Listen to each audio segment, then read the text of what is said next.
Hello everyone! Welcome to Native Man Math Tutorial wherein you can find free mathematics Tagalog tutorial. The content of this video lesson is summative test number 2, practice test. This is for grade 9 mathematics under term 1 of the revised K-10 curriculum. This video presents multiple choice questions as practice test or practice review for the upcoming second summative test. And the content of this reviewer are dependent and independent variables, slope, zero, intercepts of linear function, graphing linear functions, real-life problems of linear functions, and conditions of parallelism and perpendicularity. But before I present multiple choice questions as review. If you are not yet subscribed to this channel, please subscribe for more video lesson. So what are you waiting for? Let's begin. Okay, so let's start for number 1 question.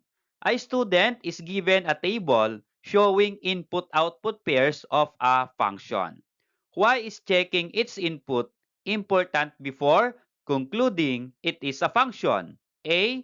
To verify its input has only one output. B. To ensure outputs are equal. C. To increase values. And D. To find angles. Okay, I will give you some seconds to answer this question.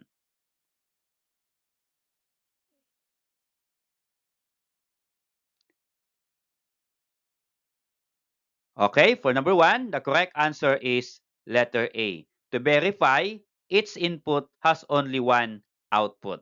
Okay? Number 2 question. On a Cartesian plane, which axis shows the dependent variable? A. X-axis. B. Both axes. C. The y-axis. And D. Neither axis. Okay, so what's your answer? For number 2, I will give you some seconds to answer this question.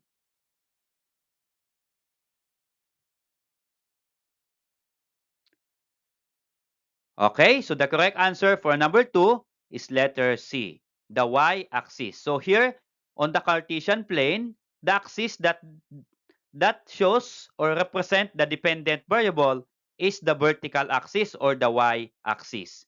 And the x-axis represent independent variable. Okay? How about number 3? Venus earned 100 pesos for every 95 grade marks on her report card. Which is the dependent variable? A. 95 on report card.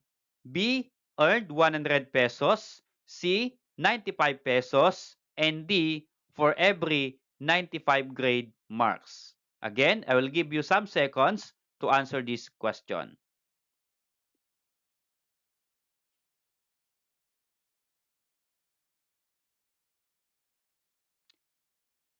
Okay, so what's the answer for number 3? The answer is letter B. Earned 100 pesos. So here, we discussed in our previous lesson how to identify the dependent and independent variable from the given statement. So from this statement, Venus earned 100 pesos for every 95 grade marks on her report card. The question asks for the dependent variable. So the dependent variable is earned 100 pesos.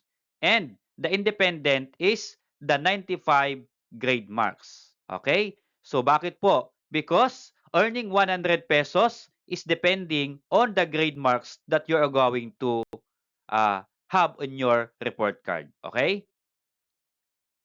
Number 4 question. The height of a plant depends on the amount of water they receive, which is the independent variable. A. The plant. B. The amount of water provided daily. C. How tall they grow by the end of the experiment.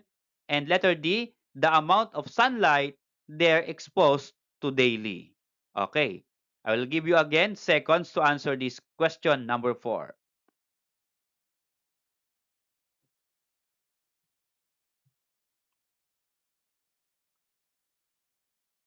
Okay, the correct answer for number 4 is letter B. Again, in the given question, it asked about the independent variable of the given statement.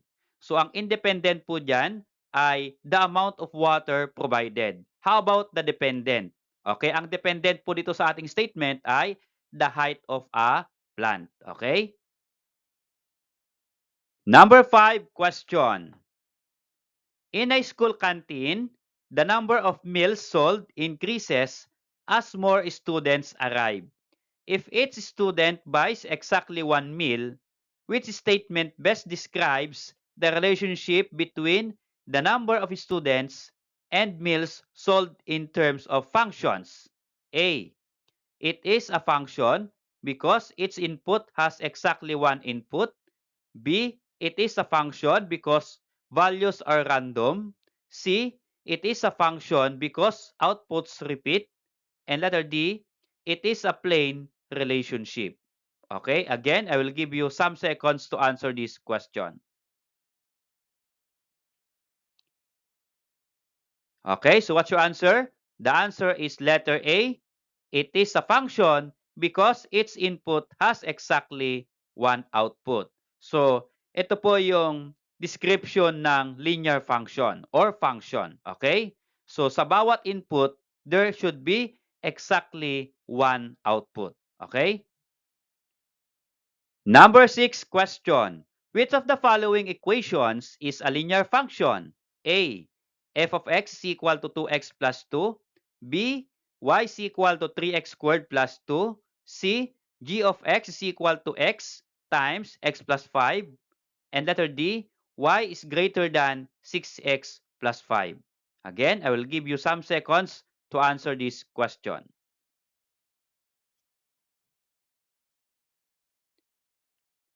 Okay? So, what is the answer?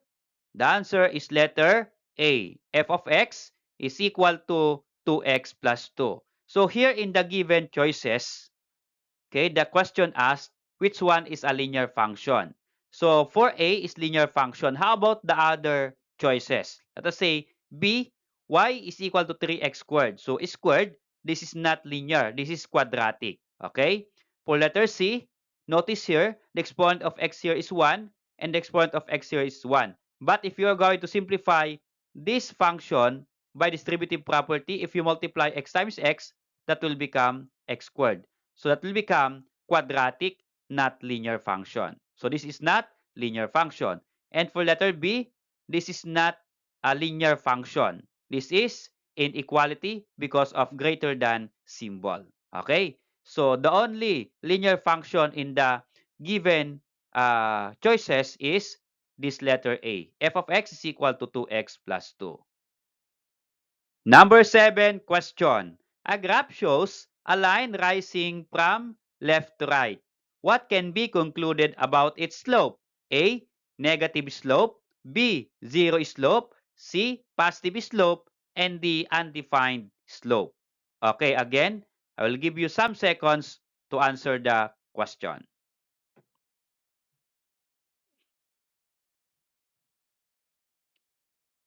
Okay, the correct answer is positive slope. Okay, if the line rises from left to right, just like this one, I'm going to show. So this is a line, rises from left to right. So the sign of this slope or the slope of this line is a positive slope. Okay, how about a negative slope? So if a line is rises from right to left, then this line, the slope is negative. Okay, so take note of that. Number 8 question. What is the graph of the linear function f of x is equal to negative 2x plus 5? A. Rises from right to left. B. Rises from left to right. C. Horizontal line. And D. Vertical line. I will give you some seconds to answer this question.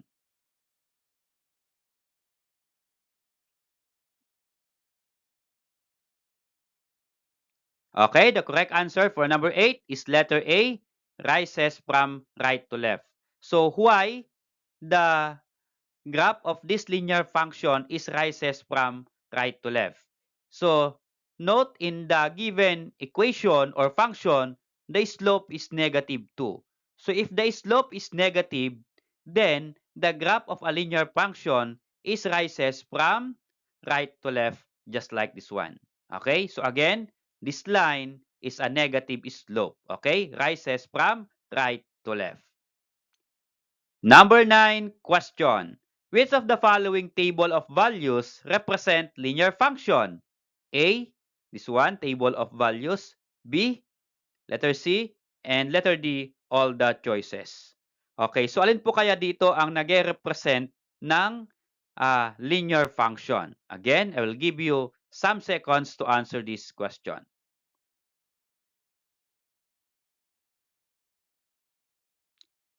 Okay, the correct answer for number 9 is letter C. So letter C, table of values, represent linear function. So why? If you're going to subtract the values of x and the values of y, the differences are equal. Okay, let's check. 1 minus 0 is 1. 0 minus negative 1 is 1. And negative 1 minus negative 2 is 1. Okay, so equal differences in x. How about in y? 2 minus 3 is negative 1. 3 minus 4 is negative 1. And 4 minus 5 is negative 1. So here, in the values of y, equal difference. How about a and b? So magkaiba ba? So here in letter A, if you're going to subtract y, 8 minus 3 is 5. And 3 minus 0 is 3. So here, not equal in y, or not equal difference in y. How about letter B? If you're going to subtract x, 4 minus 3 is 1, 3 minus 2 is 1, and 2 minus 1 is 1. So equal in x. How about in y? 0 minus 3 is negative 3, 3 minus 5 is negative 2. So magkaiba na po. Difference in y. So therefore, a and b are not function. Only c is a function. Number 10. Which of the following graphs is not a linear function? Graph A, Graph B, Graph C, and Graph D. Okay, here, I will give you some seconds to answer this question. Okay, the correct answer is letter C. So again, if we talk of linear function, the graph is a straight line. So A rises from left to right, B rises from right to left, and D is a horizontal. So lahat po itong tatlong line na ito or graph are the graph of linear function except for letter C. So letter C ay not straight line, so therefore this is not linear function. Number 11. Which of the following formulas describes a slope? A. Run over rise. B. Rise over run. C. X sub 2 minus x sub 1 divided by y sub 2 minus y sub 1. D. Y sub 1 minus y sub 2 divided by x sub 2 minus x sub 1. Okay, I will give you some seconds to answer the question. Okay, the answer is letter B, rise over run. So rise over run is the formula of a slope of a line. Okay, not run over rise. This is wrong. And for the letter C and letter D, so here the numerator should be y and denominator should be x. So this is wrong. Here in letter D, it should be y sub 2 minus y sub 1, not y sub 1 minus y sub 2. So therefore, this is also not a formula for the slope. Okay? Only this letter B, rise over run. How about number 12 question? What is the y-intercept of the function y is equal to 5x minus 9? A, 5, B, negative 5, C, 9, and D, negative 9. I'll give you some seconds to answer this question.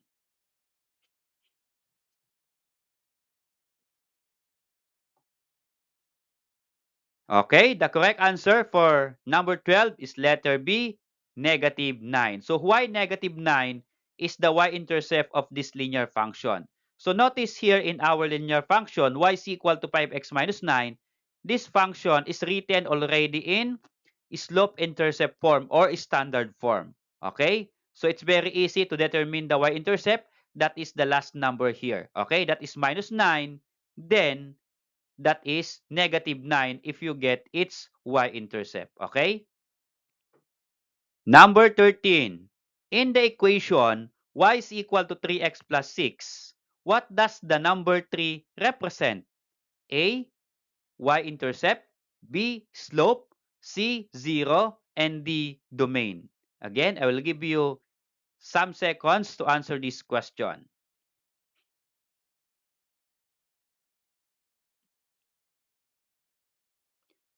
Okay, so the correct answer is letter B, slope. Okay, here, the question asked, what does the number 3 represent in the equation or function y is equal to 3x plus 6? So, ito po yung 3. So, yung 3 po dito ay slope. Okay? And 6 is the y-intercept. So, that's why our answer is letter B, slope. Number 14. In a graph, the line crosses the y-axis at 0, 7. What does this point represent? A, slope, B, x-intercept, C, y-intercept, and D, 0 of the function. Again, I will give you some seconds to answer.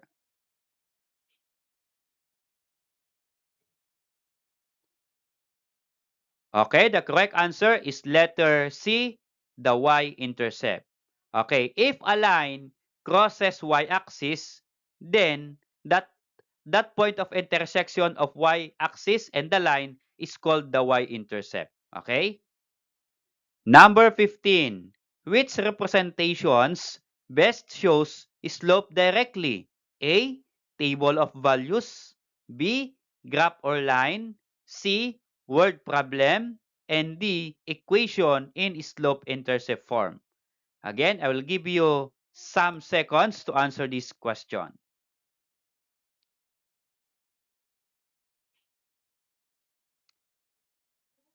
Okay, the correct answer is letter D, equation in slope-intercept form. Okay, so the best representation of a linear function to get directly or to show directly the slope of that line or function is the equation in slope-intercept form. Okay?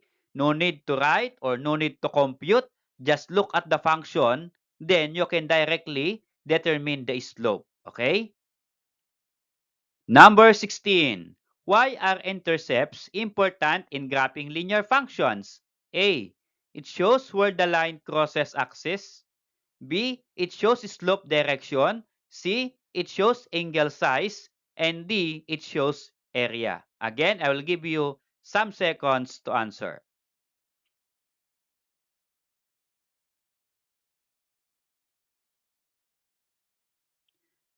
Okay, to answer or the answer for this question is letter A. It shows where the line crosses axis. Okay, so here, the x-intercept and the y-intercept of linear function is that the point where the line crosses the x-intercept and the y-intercept. Okay? Number 17. What is the zero of the function y is equal to 3x minus 15? A, 5, B, negative 5, C, 1 over 5, and D, x. Again, I will give you some seconds to answer.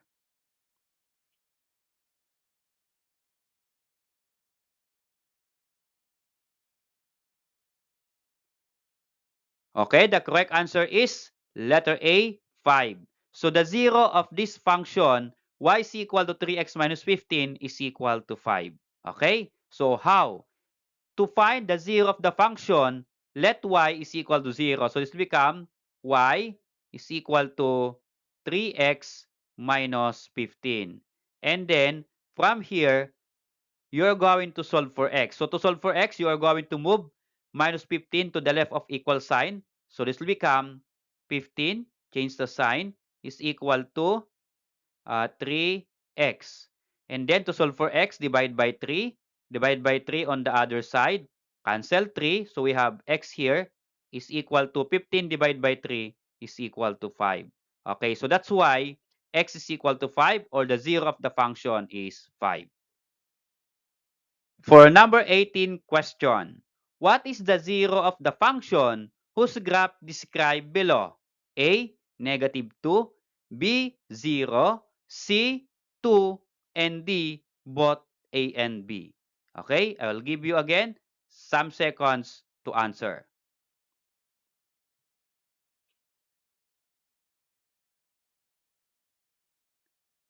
Okay, for number 18, the correct answer is letter C, 2. So here, if the given is graph of a linear function, it is very easy to find the zero of the function. And the zero of the function is that the intersection of the line and the x-axis. So the line and x-axis intersect at this point, and this point is 2 on the x-axis. Okay, so the answer is 2, letter C. For number 19 question, you're buying banana for 20 pesos each kilogram at a fruit stand and they charge 3 pesos for a plastic bag. Which of the following functions describe the statement? A. Y is equal to 3x minus 20. B. Y is equal to 20x minus 3. C. Y is equal to 3x plus 20. And D. Y is equal to 20x plus 3. So again, I will give you some seconds to answer.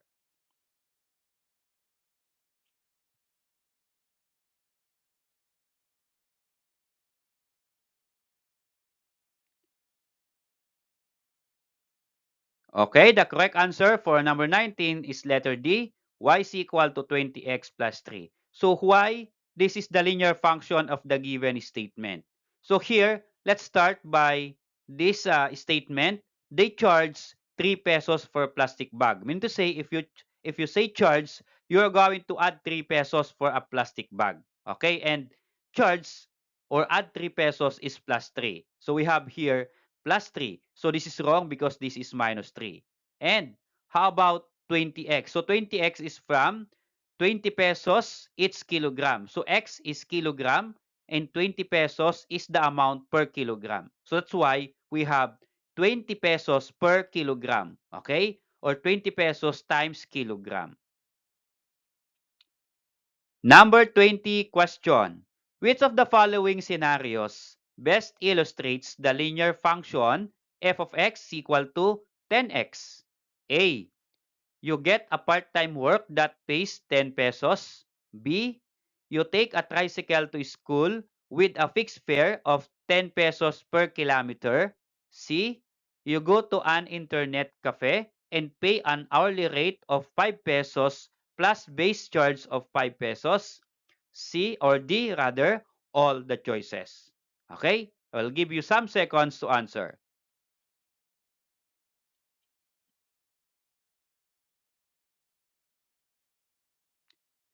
Okay, the correct answer is letter B.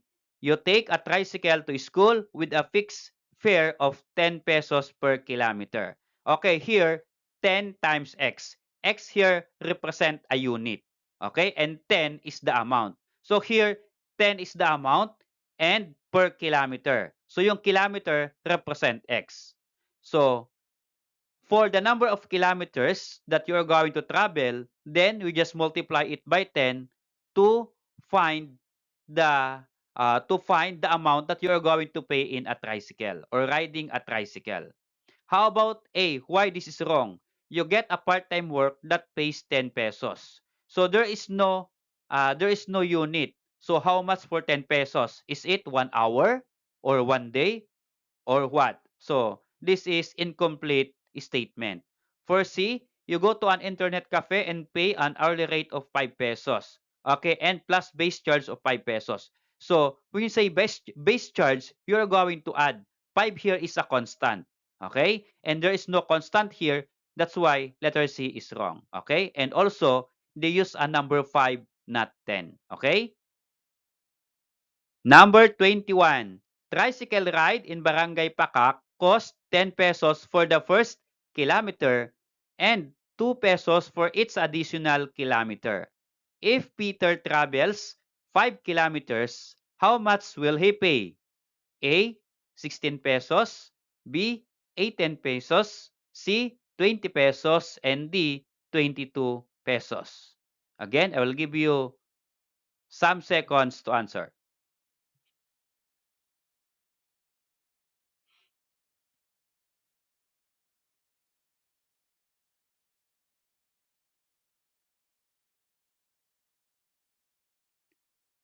Okay, the correct answer is letter B, 18 pesos.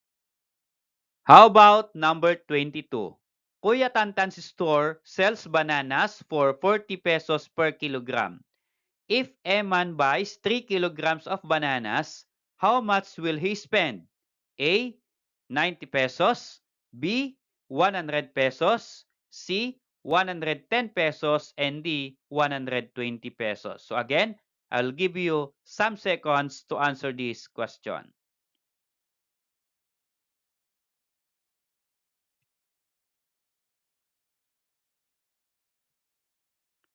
Okay, the correct answer is letter D, 120. So why 120? You just multiply 40 kilogram 40 pesos per kilogram and Eman by 3 kilograms. So 3 times 40 is equal to 120. Number 23. Perpendicular lines are characterized by which of the following? A. Having the same slope. B. Being equidistant to all points. C. Extending infinitely in both directions. And D. Forming right angles when they intersect. Again, I'll give you some seconds to answer. Okay, the correct answer is letter D, forming right angles when they intersect. Okay, so here, when you say perpendicular lines is forming a right angles. Okay? Number 24. Which of the following is a true statement? A. Parallel lines are always coplanar. B. All lines, whether in different planes, are coplanar. C. Perpendicular lines are always non-coplanar. And D. Two lines whose one endpoint meets are non-coplanar. Again, I will give you some seconds to answer.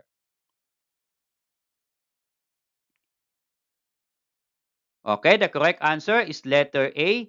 Parallel lines are coplanar. Okay, so here, the other statement are not true. Okay, so lahat po itong B, C, D are false statement. Only letter A. So here's the letter B. All lines, whether in different planes, are coplanar. If a lines uh, are in different planes, then they are non-coplanar, not coplanar. Okay? How about letter C? Perpendicular lines are always non-coplanar. So when you say perpendicular lines, so sila po ay coplanar, hindi po non-coplanar. Okay? And two lines whose one endpoint meets are non-coplanar. If two lines meet in one endpoint, then they should be coplanar, not non-coplanar. Okay? Number 25. A real-life road system shows two streets crossing at 90 degrees. What condition describes their slopes? A. Zero slopes. B. Equal slopes. C. Undefined slopes. And D. Negative reciprocal slopes. Okay, I will give you again seconds to answer. Okay, the correct answer is letter D, negative reciprocal slopes. So if you're going to compare the slopes of two lines, so two lines represent by a road, and the road is streets crossing at 90 degrees. Mean to say they form perpendicular line. And if you're going to compare the perpendicular lines or the slope of perpendicular lines, then the slope are negative reciprocals. Okay? Number 26. Which of the following describes perpendicular lines? A. Form 180 degrees angle.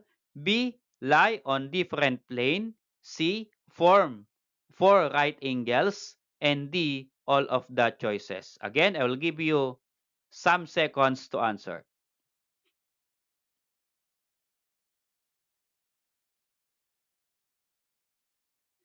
Okay, the correct answer is letter C, form four right angles. So again, if we talk of perpendicular lines, it form four right angles. Mean to say, right angles form 90-degree angles. How about number 27 question? When two lines are coplanar, it means they A. Lie in the same plane. B. Are parallel to each other. C. Are perpendicular to each other. And D. Are skew lines. Again, I will give you some seconds to answer.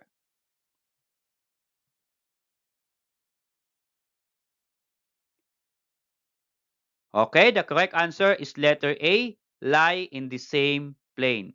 So the keyword for coplanar is that two lines or lines should be lie in the same plane. Okay?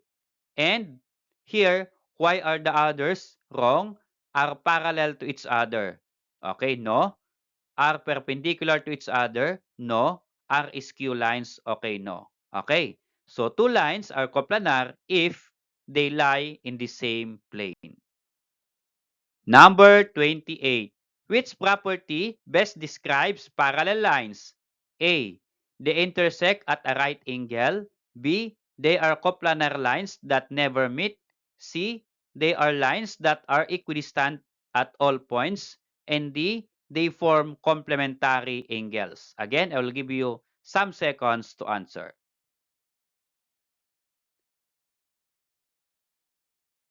Okay, the correct answer is letter B. They are coplanar lines that never meet. So this is the definition of parallel lines. Parallel lines are coplanar lines that never meet or never intersect. Okay? For number 29 question, Mang Tito charges 150 pesos per hour for carpentry work. If he works for 5 hours, how much will he earn? A. 650 pesos. B. 700 pesos. C. 750 pesos. And D. 800 pesos. Again, I will give you some seconds to answer.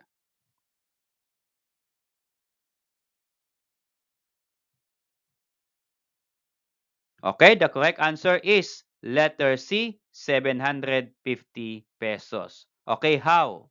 So here, if you're going to analyze, Mang Tito charge 150 pesos per hour for carpentry. Okay, per hour is 50 pesos. If he works for 5 hours, how much will he earn? Mean to say, you just multiply 150 times 5, that is equal to 750 pesos. Okay, for the last question, number 30, a school canteen charges 25 pesos for burgers. If Maria buys burgers for herself and her friend, how much will she spend? A. 50 pesos, B. 60 pesos, C. 65 pesos, and D. 70 pesos. So again, I will give you some seconds to answer.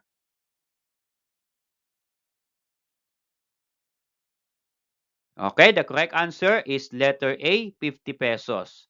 Okay, so here, Maria buys burger for herself and her friend. So mean to say, he buys two burgers and for each burger is 25 pesos. So 25 times 2 is equal to 50 pesos. Thanks for watching, guys. I hope that you learned from this simple video lesson.